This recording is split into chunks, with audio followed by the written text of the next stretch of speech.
भगवान से कभी कुछ मांगने का भाव न आए, हमारे भीतर अगर वह याचना की लिस्ट चलती है ना, तो समझना अभी यह दोष है, यह कपट युक्त भजन है।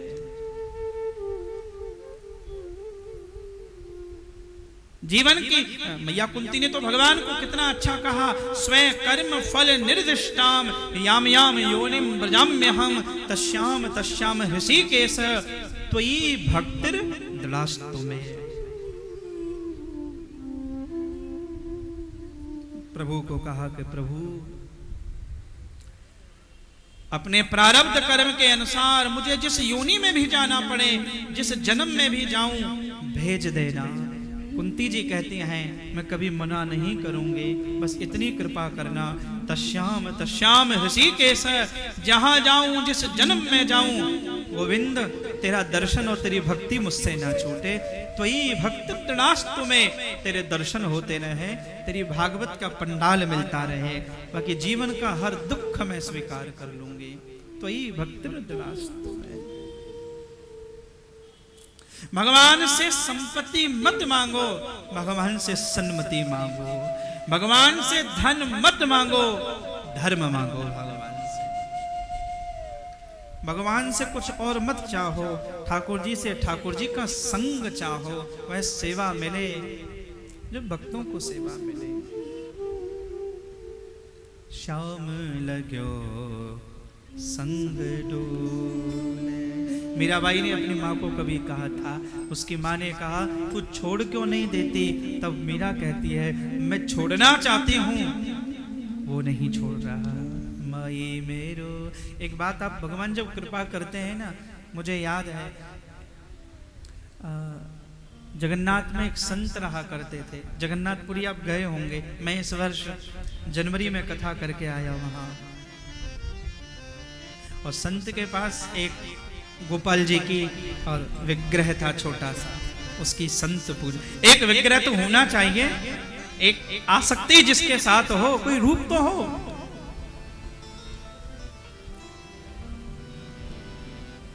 और जगन्नाथपुरी में रहने वाले ये महात्मा, ये संत, एक बार इनके मन में भाव आया वृंदावन चलो। तो अपने गोपाल जी जो थे ना इसके सेवित, उस ठाकुर को एक दिन कहा, सुबह सुबह भोग लगा के ठाकुर को कहा कि तुम्हारी आज्ञा हो तो मैं वृंदावन हुआ हूं। तो ठाकुर जी ने कहा कि बाबा तुम जा तो रहे हो, लेकिन मेरा मन कैसे लगेगा, मैं अकेलो रह जाऊंगा, मुझे भी ले चलो ना। महात्मा ने कहा कि आपको साथ ले तो चलूं, लेकिन एक समस्या है ठाकुर। बोले क्या? बोले आपकी सेवा नहीं बन पाएगी मुझसे।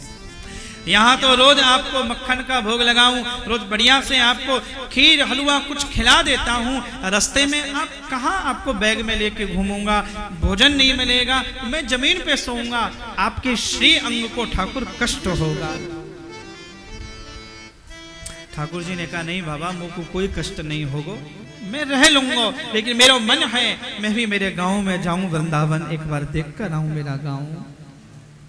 साधु ने कहा नहीं ठाकुर, तुम्हारी सेवा छूट जाएगी, मैं इसलिए नहीं ये बात कह रहा, तुम्हें कष्ट होगा नहीं, तुम्हारी सेवा नहीं होगी, बस ये देखकर मुझे कष्ट होगा।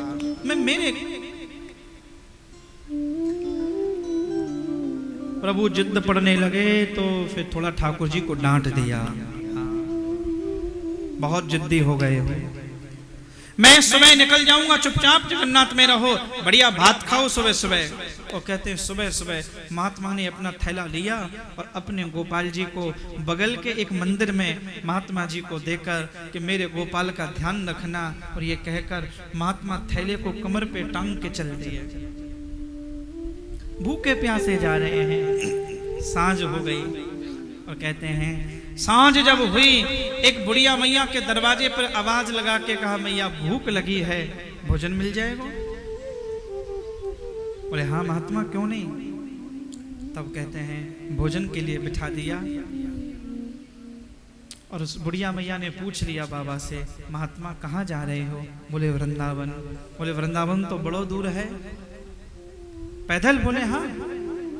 सुबह से कुछ खायो कि नहीं? बोले कुछ नहीं, भूखा हूं। ये सुनकर उस बुढ़िया मैया ने जोर जोर से रोना शुरू कर दिया, खूब रोई बुढ़िया मैया। अरे राम, वृंदावन तक ऐसे ही भूखे जाओगे? बोले हाँ। खूब रोई मैया। महात्मा ने कहा कि चिंता मत कर मैया, मैं रह लूंगा जैसे भी। अरे मैं चल चल के थकूंगा नहीं, भूखा प्यासा रह लूंगा। और उस बुढ़िया मैया ने कहा, अरे बाबा जी, मुझे तेरी चिंता नहीं है, तेरे संग ये जो 5 साल को बालक पीछे बैठो है ना, मुझे इसकी चिंता है, ये बालक कैसे रहेगा। तेरी चिंता नहीं है। महात्मा ने कहा कहाँ है? देखा तो पीछे गोपाल जी बैठे हुए थे। और महात्मा ने कहा कितना समझाया तुमको, नहीं माने। तब कहा बाबा मेरा मन भी नहीं लगेगा अकेला, हम दोनों बात कर, मैं मेरे गांव घूम आऊंगा। महात्मा ने ठाकुर को गोदी में भर लिया। ऐसी ऐसी उपासना रसकाचार्यों ने की है। ये ठाकुर की आसक्ति है।